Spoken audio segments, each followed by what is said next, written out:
Hello friends, कैसे हैं आप? हिंदी साहित्य की इस क्लास में आपका बहुत बहुत स्वागत है, जहां पर हम हिंदी साहित्य से संबंधित प्रश्नों का अभ्यास करते हैं। और इस समय हम रिवीजन कर रहे हैं भक्ति काल की सगुण काव्य धारा के अंतर्गत कृष्ण काव्य का। इससे पहले भक्ति काल के वीडियोस भी आ चुके हैं, आदिकाल के प्रश्नों के वीडियोस भी आ चुके हैं। आप चाहें तो चैनल पर जाकर देख सकते हैं और अपना रिवीजन कर सकते हैं। तो आइए देखते हैं आगे के प्रश्नों को। प्रपन्न कल्पवल्ली ग्रंथ के रचयिता कौन है? ए निम्बार्काचार्य, बी स्वामी हरिदास, सी वल्लभाचार्य, डी हित हरिवंश। प्रपन्न कल्पवल्ली ग्रंथ के रचयिता हैं निम्बार्काचार्य। निम्बार्काचार्य जी के अन्य ग्रंथ हैं वेदांत पारिजात सौरभ, दश श्लोकी, कृष्ण स्तवराज, मंत्र रहस्य आदि। चैतन्य संप्रदाय के दार्शनिक मत को क्या कहा जाता है?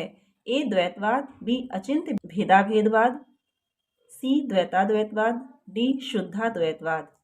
चैतन्य संप्रदाय के दार्शनिक मत को क्या कहा जाता है? चैतन्य संप्रदाय का दार्शनिक मत अचिंत्य भेदाभेदवाद नाम से जाना जाता है। सूरदास को किस महाकवि की वंश परंपरा में माना जाता है? ए चंदबरदाई, बी तुलसीदास, सी विद्यापति, डी जगनिक। सूरदास को चंदबरदाई की वंश परंपरा में माना जाता है। सूरदास का जन्म कब माना जाता है? ए 1378 ईस्वी, बी 1478 ईस्वी, सी 1578 ईस्वी, डी 1678 ईस्वी। सूरदास का जन्म 1478 ईस्वी माना जाता है। जनश्रुतियों के आधार पर किस कवि को तुलसीदास का भाई माना जाता है? ए सूरदास, बी नंददास, सी हित हरिवंश, डी ध्रुवदास। जनश्रुतियों के आधार पर किस कवि को तुलसीदास का भाई माना जाता है? नंददास। नंददास को जनश्रुतियों के आधार पर तुलसीदास जी का भाई माना जाता है। नंददास कहाँ के मूल निवासी थे? ए शूकर क्षेत्र, बी ब्रज क्षेत्र, सी अयोध्या, डी दक्षिण भारत। नंददास कहाँ के मूल निवासी थे? ए शूकर क्षेत्र। हित 84 के रचयिता कौन हैं? ए स्वामी हरिदास, बी छीत स्वामी, सी हित हरिवंश, डी नंददास। हित 84 के रचयिता कौन हैं? तो हित 84 के रचयिता हित हरिवंश हैं। हित हरिवंश जी राधा वल्लभ संप्रदाय के प्रवर्तक थे। किस कृष्ण भक्त कवि ने 42 ग्रंथों की रचना की है? ए सूरदास, बी ध्रुवदास, सी नंददास, डी रसखान। तो ध्रुवदास ने 42 ग्रंथों की रचना की है।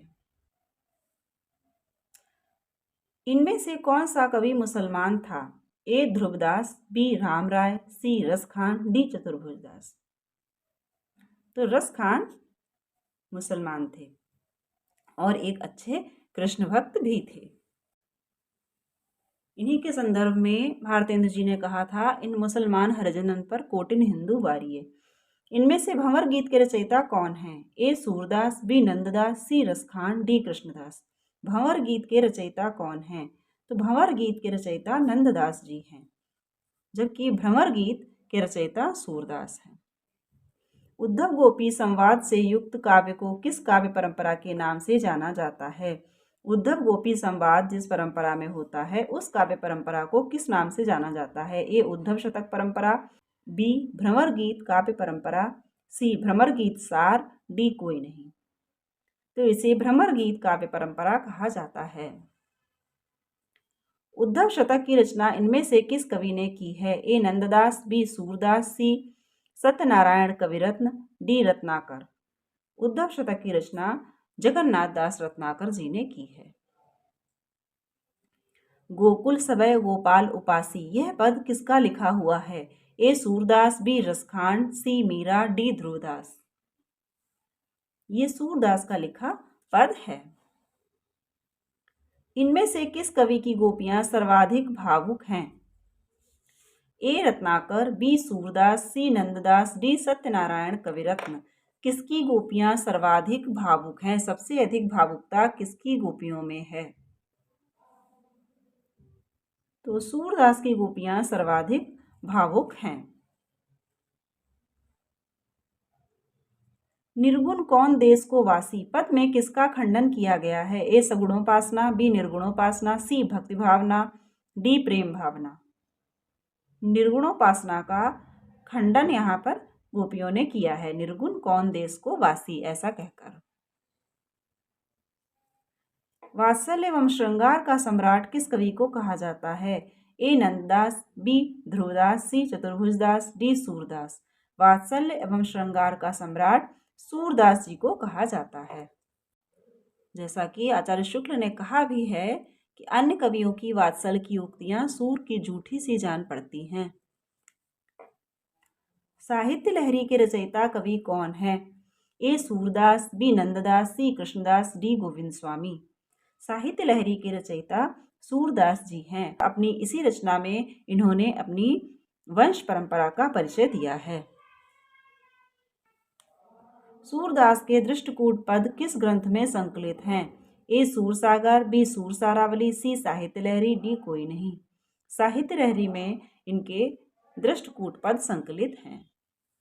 सूरदास का जन्म स्थान डॉक्टर नगेंद्र ने किस स्थान पर माना है? ए सीही, बी रुनकता, सी पारसौली, डी कोई नहीं। ए सीही। सूरदास की भक्ति भावना किस वर्ग के अंतर्गत आती है? ए दास्य भाव, बी सख्य भाव, सी माधुर्य भाव, डी कोई नहीं। सूरदास की भक्ति भावना किस वर्ग के अंतर्गत आती है? तो सख्य भाव के अंतर्गत इनकी भक्ति भावना आती है। सूरसागर किसी चली आती हुई गीत काव्य परंपरा का, चाहे वह मौखिक ही रही हो, पूर्ण विकास सा प्रतीत होता है। ये कथन किसका है? ए डॉक्टर नगेंद्र, बी प्रभुदयाल मित्तल, सी आचार्य रामचंद्र शुक्ल, डी आचार्य हजारी प्रसाद द्विवेदी। तो ये कथन सूरसागर के संबंध में आचार्य शुक्ल ने दिया था।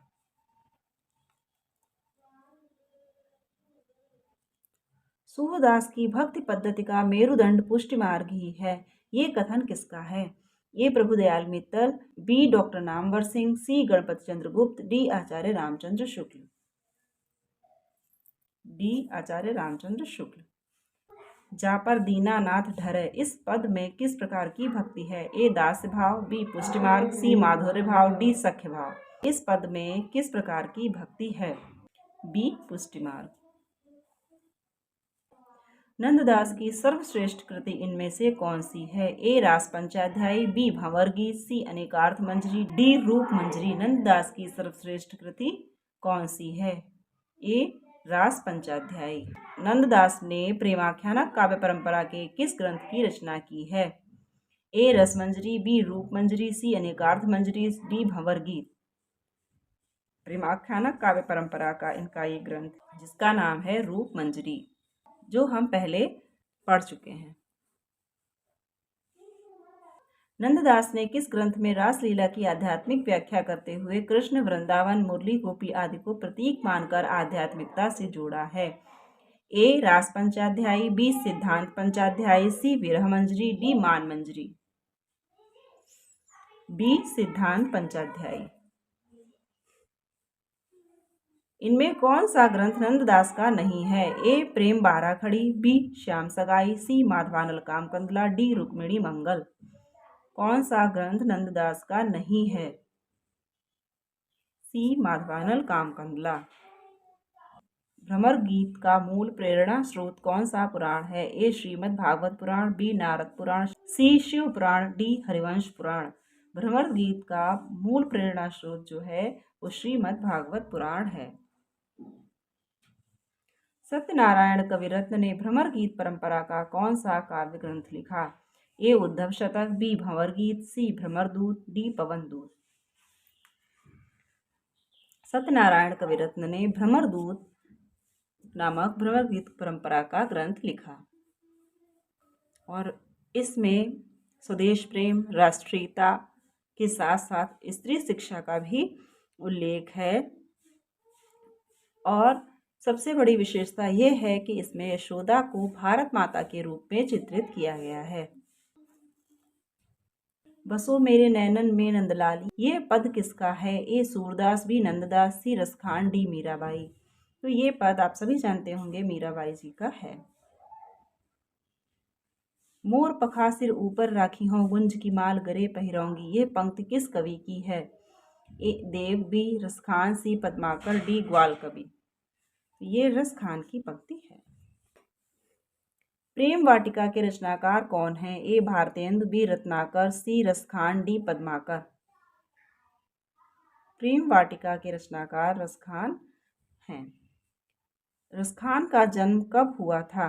ए 1508 ईस्वी, बी 1533 ईस्वी, सी 1618 ईस्वी, डी 1614 ईस्वी। रसखान का जन्म 1533 ईस्वी में हुआ था। या लकुटी और कामरिया पर राजती हूँ पुर को तजडारो, ये पंक्ति किस कवि की है? ए रसखान, बी देव कवि, सी ग्वाल कवि, डी नरोत्तम दास। ये पंक्ति है रसखान की। उज्ज्वल नीलमणि के रचयिता कौन है? ए रूप गोस्वामी, बी शंकराचार्य, सी वल्लभाचार्य, डी चंडीदास। उज्ज्वल नीलमणि के रचयिता कौन है? उज्ज्वल नीलमणि की रचना रूप गोस्वामी जी ने की थी, जो कि कृष्ण चैतन्य के शिष्य थे। तो फ्रेंड्स, आज यहीं तक। वीडियो अच्छा लगे और आपको रिवीजन में कुछ हेल्प हो तो लाइक कर दीजिएगा, शेयर कर दीजिएगा, और चैनल पर नए हैं तो सब्सक्राइब करके बेल आइकन ज़रूर प्रेस कर दें, ताकि इसी प्रकार के वीडियोस आपको आगे भी मिलते रहें। तो मिलते हैं अगले वीडियो में, तब तक के लिए स्वस्थ रहिए और मन लगाकर पढ़ते रहिए।